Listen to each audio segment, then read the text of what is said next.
And when you can't afford to get iced coffee every day, you make it yourself. This is what I use.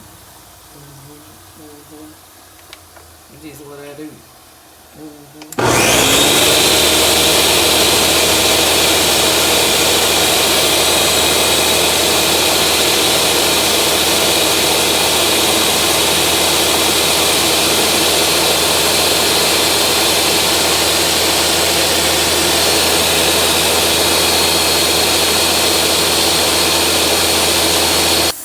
Oh, y'all, look.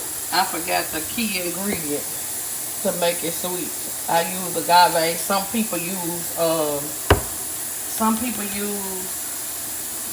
this right here. The vanilla syrup. I put regular vanilla in mine. I know. I should have used the sugar-free one. But I need a little sugar. No, I don't. But anyway, yeah.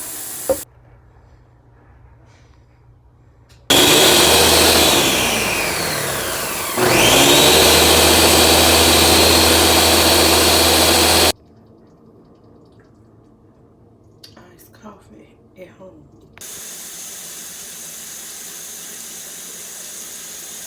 Mm-hmm.